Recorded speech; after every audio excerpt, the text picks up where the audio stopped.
As I look back on my career, I can think of a million and one things that I would have maybe done a little bit differently. Often I'm asked for, a piece of advice that I would give my younger self. And, one of those is always to remember that, most people aren't really paying attention to everything that you're doing. Don't worry about making a mistake. We're all going to make mistakes and it's okay. But that being said, as I look back on my career, there's 3 mistakes that I made as an executive chef, especially early on, that would have saved me a ton of time had I not made them, or had I learned a little bit earlier how to avoid them.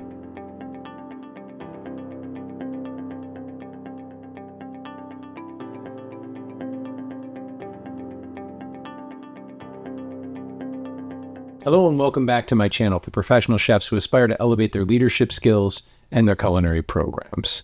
I'm Gerald Ford, a certified master chef with almost 30 years of culinary experience, spanning from Michelin-starred restaurants, hotels, private clubs, international competitions. So today we're going to dive into a topic that's near and dear to my heart: 3 mistakes that you can easily avoid in your career as an executive chef. So the first one is understanding the importance of continued mentorship.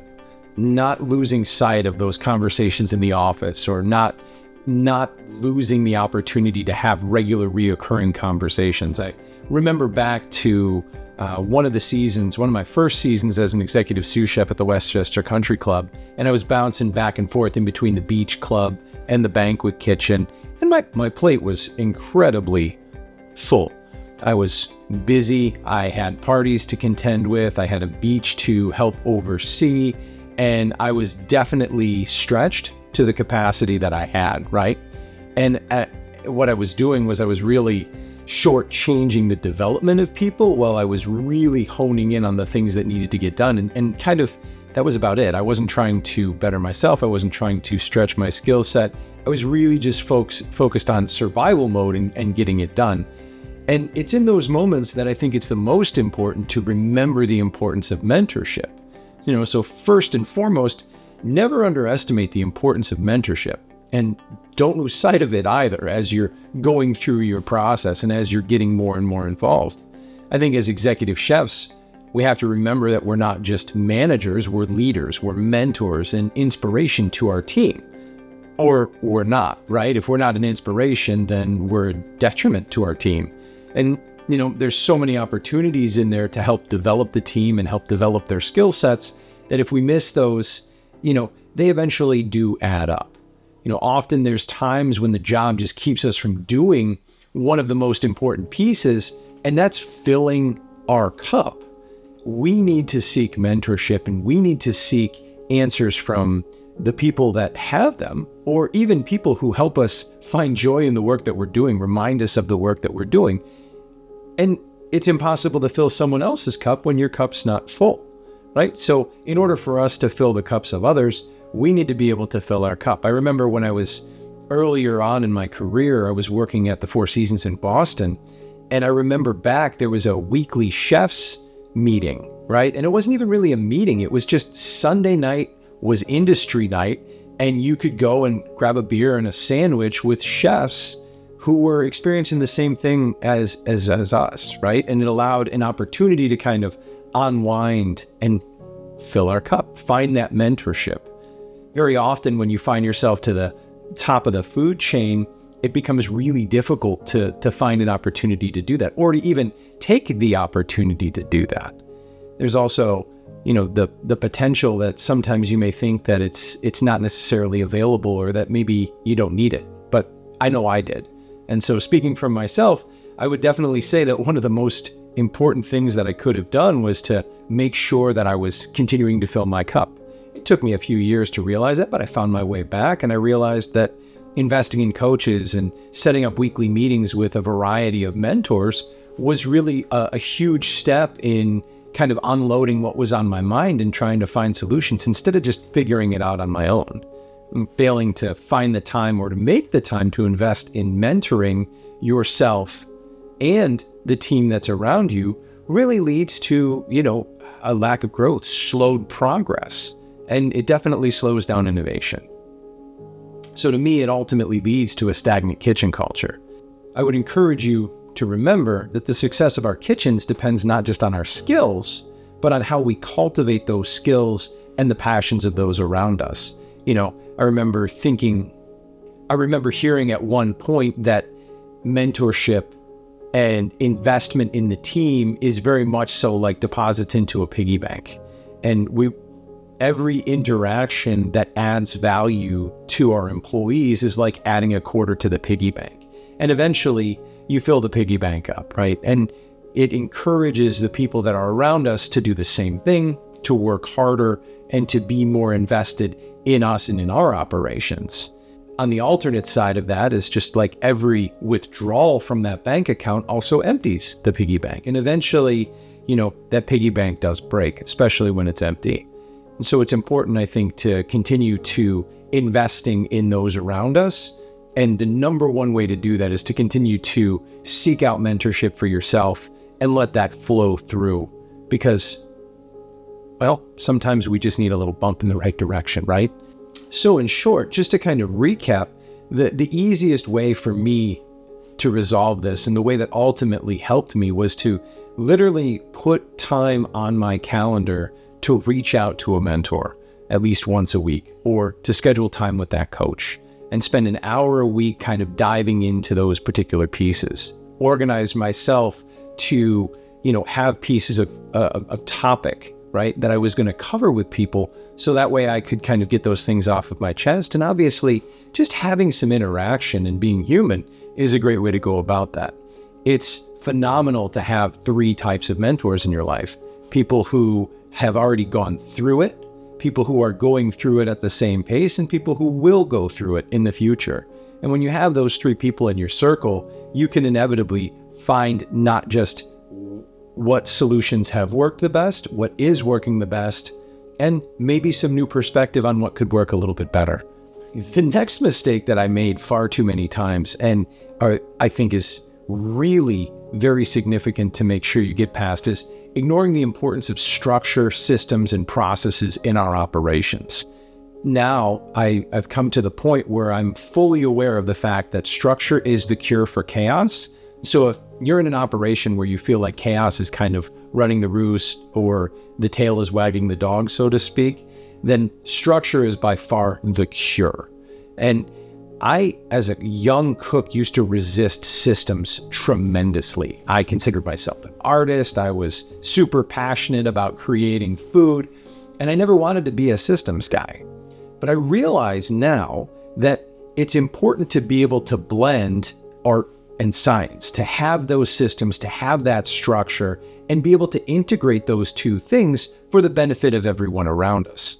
I do presentations pretty often, and one of my favorite things to say is that the art creates it, the science makes it reproducible. I think of the pastry chefs that I've worked with who are hyper precise and super clear on those individual pieces, on the recipes, on the formulas, and I look at how that can integrate into my culinary mind of having a flash in the pan and winging a recipe.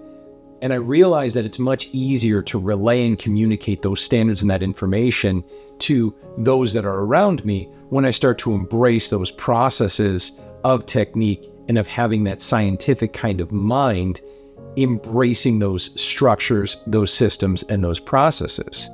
The other thing that I never really realized until probably in my late 30s was new managers exist to manage a system and process. And quite honestly, that's where the term manager comes from.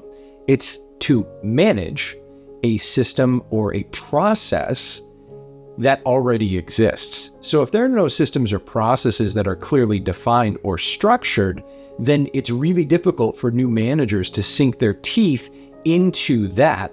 And we end up, I think, as chefs, spending a lot more time on the individual, with the individual situation, trying to help them overcome the hurdles that they're encountering. In my career, I realized that the misstep goes beyond mere operational efficiencies, but it also directly impacts work and life harmony, and it impacts the people that are around us with the expectations that we have for them. The intense drive for culinary excellence leads to kind of lopsided focus on work, and drives us to the point where we're trying to find some harmony in our personal lives as well. Systems allow us to be able to walk away a little bit and know that certain pieces are covered. Having checklists are great ways to remember those insignificant little pieces, or the seemingly insignificant little pieces that are so critical to our success.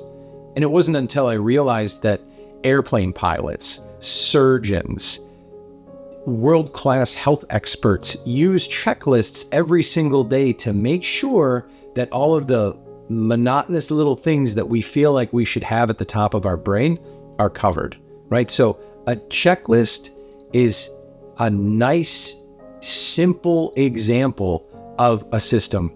It's a nice, simple example of a process. And just having a simple piece of paper with a list of tasks that need to be executed is a phenomenal way to start implementing and overcoming the deficiencies of having standardized processes. Look at upscale hotels or any of the Michelin-starred kitchens that I was in. They were so heavily structured with the fundamental foundational tasks so that everyone was able to focus on higher level work. I think of some of the commis and some of the apprentices that I've spoken to that have worked at the French Laundry. And I love this example where everybody goes in and starts at the same level and has to learn the same skills before they move on to the next step. And that's the benefit of having a very clearly defined brigade with a very clearly defined program for moving forward. When you have those systems in place and they support the execution and create a predictable outcome, that's tremendous. And that, to me, allowed me to free up my mind to focus on the tasks and the challenges that only I could resolve. And when done well, systems and processes enhance operational productivity. And beyond that, it helps build consistency, which also allows me to safeguard some personal well-being and have some predictability in my life. For me, embracing foundational elements as systems, it allowed me to integrate people into my team far more rapidly and then have some peace of mind in my life. And so if you're looking for an opportunity to do that, or if you're looking for a great place to start with that, simple documentation of things that get done every single day in the form of a checklist are phenomenal and never to be taken for granted. And so I guess a user hack that I figured out along the way was, if I'm going in and consulting for an operation, or I'm working on job descriptions, working with a company to help refine those, what I'm immediately drawn to do is find the people who do the tasks every single day. And even if they've done them before, literally create a list of their tasks throughout the day and figure out which ones are more closely related to success, the ones that aren't necessary, the ones that are completely critical. And once those things are identified, it's very easy to figure out that which is most important, what's most important, and what's not so important, because not everything can be an emergency. The final mistake, the third mistake, took me quite a bit of time to overcome, and still to this day I struggle with a little bit, was believing that I had to do everything myself. What got me to the level of being an executive chef was the fact that I was an excellent cook, and I was exceptional at setting up a station and doing mise en place and doing parties and developing flavor. And, over time I kind of developed this ego that said, I could just do it better than everybody else. And, in some ways I was a better cook, but I wasn't better at everything than everybody. And as an executive chef, it becomes really difficult to manage that. It just took me a lot of time to figure that out. And that took me even longer to realize that that's what burnt me out. So I believe that a common pitfall for chefs, especially ones who love food and who've accelerated through the field, is that, you personally have to handle every single task in order to ensure that it's done perfectly. And that stems from the notion that that's what gets us into our positions, right?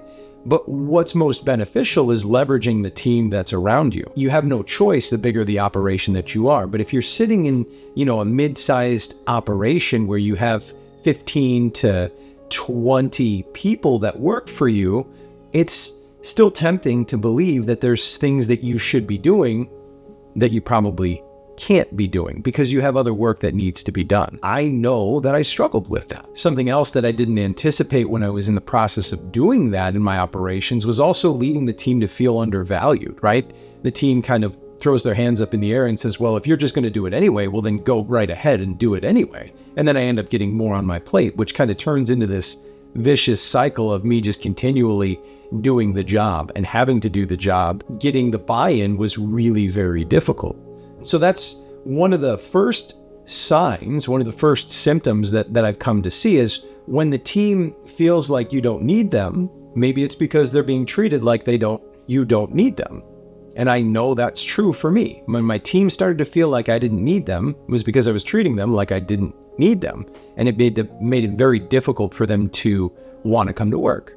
And it made it very difficult to get even more buy-in and to get them more enraptured into the work that was going on.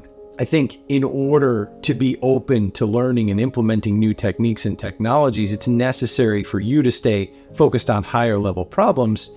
Keeping the hands involved at those bottom levels all the time prevents that from happening. It's necessary to check in, and it's really important to be able to show people that, you can help them do the job faster, but it's really counterproductive to think that that's exactly the work that should be done all the time. We all have emergencies. We all have to hop in at some point or another, but living in that space makes it even more difficult to come out of it in order to, do the work at the higher level and allow our team to do the jobs that they're paid to do. So the key that I've found is in delegating and entrusting the team. And a great tool that was introduced to me that I still use to this day is called the Eisenhower Matrix. And that's something that helped me break the pattern. I actually still use it, like I said. And it helps me just very clearly pull out and divide tasks into 4 sections. Things that I have to do myself, things that I can schedule, things that I should delegate, and things that I should throw in the wastebasket because it's something that's on my mind, but it's not actually getting anything done or not moving the bar forward at all. So when I do that, it not only prevents burnout, but it also allows me to focus my attention and energy in a way that's fruitful for the operation. And it helps encourage and foster an environment that my team is invigorated by. And it also leads to an environment where people learn how to manage their tasks and help prioritize the pieces that are most necessary for them to do that. So I mentioned the Eisenhower Matrix, and if that's something that you would like to see or that was something that you'd like to use, you can download that Eisenhower Matrix and start working through the division of your tasks for the sake of scheduling, delegation, and prioritization. Now that's just one of the solutions that I provide, and that's, part of a much more detailed matrix. If you're ready to dig into some deeper systems implementation and development of your leadership program, I'd encourage you to fill out an application as well for my program Beyond the Food. That's a program where I work with chefs directly to help them get organized, systemized, and running their operation so it's not running them. I found that as executive chefs, we're constantly juggling numerous responsibilities, dealing with the complexity of being great cooks, leading, and innovating, and inevitably that leads us to challenges that maybe we don't anticipate or things that we never thought we'd see. Avoiding these 3 mistakes can accelerate your success and the success of your kitchens. Leadership is about more than just overseeing a kitchen. It's about setting a standard, keeping it, inspiring the team, and eventually pushing the boundaries of excellence. If you found this video helpful, please like, share, and subscribe for more insights designed to keep chefs from being burnt out and run by their operations. Together, let's lead, mentor, teach, and inspire the next generation of chefs and improve the world one meal at a time. Thank you for watching, and remember, excellence is not an act, but a habit. I'll see you in the next video.